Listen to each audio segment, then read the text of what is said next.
In the fall of 1974, two Canadian men stood at the very top of the music world. Their band had just become the first act in rock history to follow one #1 album with another #1 album, back-to-back in the same year. Radio stations couldn't stop playing them. Arenas were selling out from coast to coast, and the name Bachman-Turner Overdrive was on the lips of every music fan in North America. But within 3 years, it was over. Not because the music stopped selling, not because the fans walked away. It fell apart because of two men who couldn't stay in the same room together. A feud so bitter that it followed them through decades of lawsuits, solo careers, and failed reunions. A feud that, in many ways, never actually ended. This is the story of how Bachman-Turner Overdrive reached the mountain and then tore itself apart on the way back down. Before we get into it, if you're new here, make sure you hit subscribe and leave a like. Stories like this take serious research, and your support helps us keep making them. To understand what Bachman-Turner Overdrive became, you have to understand where Randy Bachman came from, and more importantly, why he left. Randy Bachman grew up in Winnipeg, Manitoba, in the 1950s, in a city that didn't exactly sit at the center of the music universe. Winnipeg was cold, flat, and far from everything that was happening in rock and roll, but Bachman didn't let geography slow him down. He taught himself guitar by ear, picking apart chords from records by Chet Atkins and the early British Invasion bands, developing a playing style that was clean, precise, and rooted in the kind of craftsmanship you don't learn from watching other people perform. By the mid-1960s, he had helped form a band that would eventually become one of the most successful acts in Canadian rock history. The Guess Who built their reputation the hard way, grinding through club circuits and regional tours before breaking through to mainstream audiences at the end of the decade. Songs like These Eyes, Laughing, and American Woman turned them into legitimate stars. American Woman went to #1 in the United States in 1970, making them the first Canadian rock band to ever top the American charts. That alone would have been enough of a legacy for most musicians. But Randy Bachman wasn't most musicians, and his situation inside the Guess Who was becoming complicated in ways that went beyond musical disagreements. The tensions were real and ran in multiple directions. Bachman had converted to the Mormon faith in 1968, and his religious beliefs put him at odds with the lifestyle that came with touring in that era. He didn't drink, he didn't use drugs. He went to bed early and took care of his body in ways that made him feel increasingly out of step with the scene around him. The rock and roll world of the early 1970s was not exactly sympathetic to those priorities. There were creative frictions too. Bachman and lead singer Burton Cummings were both strong personalities with strong opinions about the direction of the band's music, and those two forces didn't always point the same way. The more success the Guess Who found, the harder it became to contain the pressure between them. In 1970, Randy Bachman walked away. He left a band that was at or near the peak of its commercial success, walked away from the momentum and the money and the recognition, because staying felt worse than starting over. The industry thought he was making a serious mistake. Plenty of people said so out loud. What happened next proved them all wrong. If you're enjoying this so far, take 2 seconds and hit that like button. It genuinely helps this channel reach more people who love stories like this one. When Bachman left the Guess Who, he didn't go home and wait for something to happen. He started writing. He started calling musicians. He started building a new band from scratch, and he did it with the kind of focused energy that comes from having something to prove. The first version of his new project was called Brave Belt, a band he put together with his brother Tim Bachman and a drummer named Chad Allen, who had briefly been part of the Guess Who years earlier. Brave Belt released 2 albums in the early 1970s, and both of them went almost completely unnoticed. The sound was too country, too soft, too far away from the direction rock music was heading. The label wasn't thrilled. The public wasn't paying attention. By conventional standards, Brave Belt was a failure, but Bachman kept adjusting. He brought in another brother, Robbie Bachman, to handle drums. He added a bassist and vocalist named Fred Turner, who had a voice that could strip paint off a wall and fill an arena without a microphone.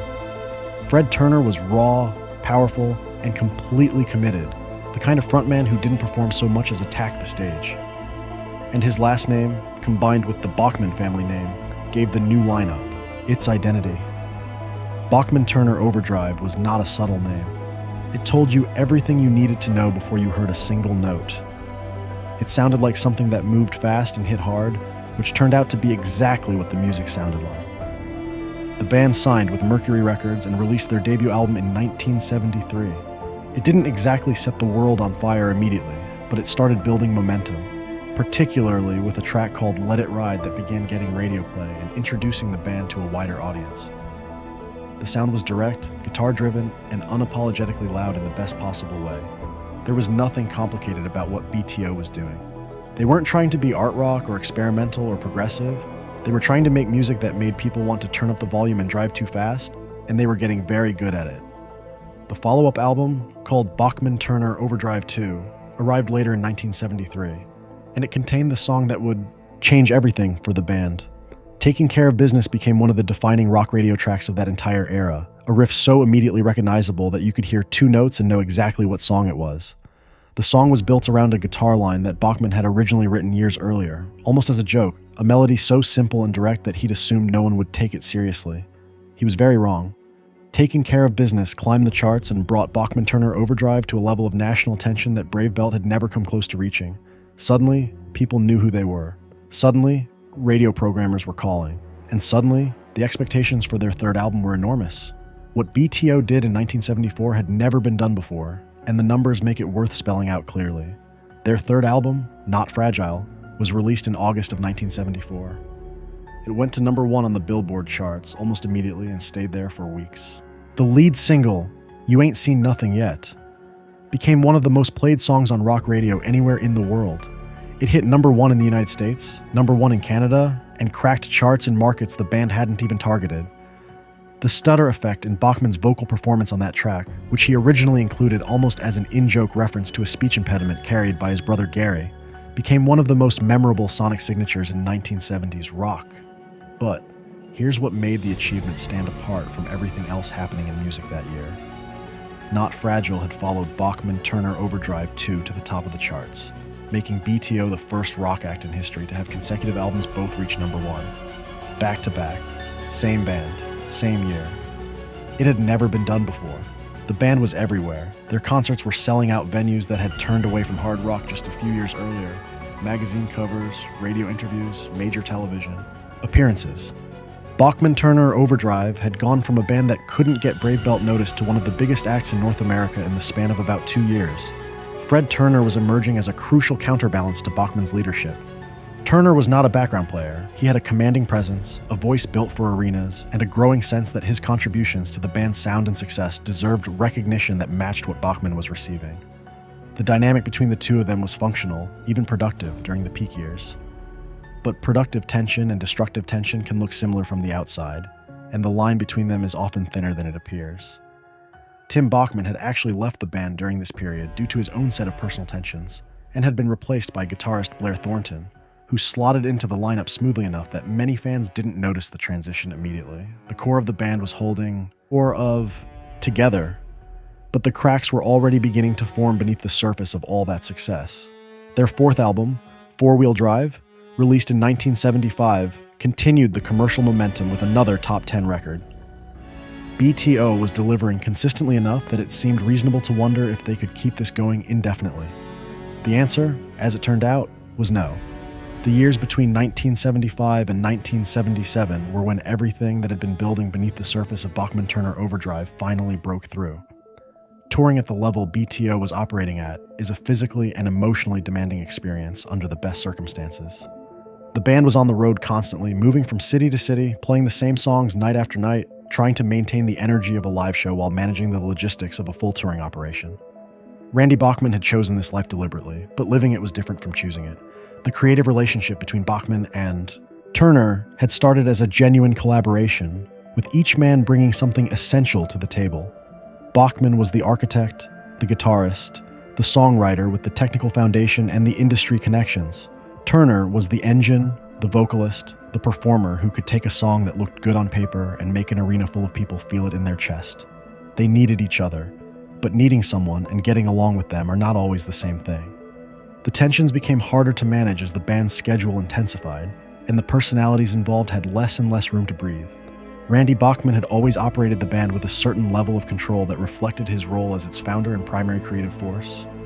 Fred Turner had grown into a figure of enough stature within the group that Bachman's leadership style felt increasingly like an imbalance rather than a natural arrangement. There were disputes over songwriting credits, which in the music industry means disputes over money and recognition simultaneously. There were disagreements about the direction of the music and the management of the band's business affairs. There were tensions rooted in lifestyle differences, with Bachman's Mormon faith continuing to set him apart from the culture of the road in ways that created friction whether anyone talked about it directly or not. By 1977, Randy Bachman was done. He left Bachman-Turner Overdrive, which was an extraordinary decision when you stop to think about it. This was his band. He had named it. He had built it from the ruins of Brave Belt. He had written the songs that made it famous. And he walked away, just as he had walked away from the Guess Who years before, because staying felt worse than leaving. The band tried to continue without him. They dropped the Bachman from the name and performed for a period simply as BTO, then later as Bachman-Turner, cycling through lineups and management situations that never quite recaptured what had made them work in the first place. The commercial results told the story plainly. Without the particular chemistry of the original lineup, something essential was missing, and audiences noticed. Randy Bachman pursued a solo career with moderate success, releasing records and touring on the strength of his reputation, but never quite replicating the heights he'd reached with his own band. The years passed, and the distance between the two men who had stood at the top of the rock world together grew wider rather than narrower. What followed the original breakup of Bachman-Turner Overdrive was a decades-long story of attempted reconciliation, commercial calculation, legal conflict, and deeply personal bitterness that neither side seemed fully capable of resolving. There were reunion tours. There were new recordings. There were periods when Bachman and Turner appeared to have found a workable arrangement, when they were sharing stages and talking to journalists about putting the past behind them. And then something would break down, a disagreement over name rights, a dispute about royalties, a conflict over who had the authority to use the BTO brand in a particular context, and the piece would collapse again. The legal battles over the band's name became particularly complicated and contentious over the years. Both men had legitimate claims to various aspects of the BTO legacy, and the details of those claims shifted depending on the specific recording or performance rights being discussed. Lawyers got involved. Court documents accumulated. The kind of conflict that began as a personal falling out between two musicians became embedded in a tangle of intellectual property disputes that made reconciliation harder with every passing year. What's striking about the BTO story, looking at it from the outside, is how much the feud seemed to cost both men in ways that went beyond the financial. Bachman has given interviews over the years in which the frustration and the hurt come through clearly. The sense of a man who built something extraordinary and then watched it become the subject of legal arguments rather than musical celebration. Turner has expressed his own versions of the same frustration from the other side of the dispute, the feeling of having contributed enormously to something, and then having his contributions diminished or complicated by the way the aftermath unfolded. They did perform together again, most notably in a reunion configuration in the early 2000s. That toured with genuine commercial success and reminded a generation of rock fans why those songs had mattered so much in the first place. Hearing You Ain't Seen Nothing Yet in a live setting, even decades after its original release, still worked. The music had held up in ways that not all music from that era could claim. But the personal relationship between Bachman and Turner remained fragile, and subsequent disputes over the name and the rights and the business arrangements eventually pushed them apart again. The band that had been one of the great success stories of 1970s rock had become a cautionary tale about what happens when the people who built something together can't find a way to share it peacefully.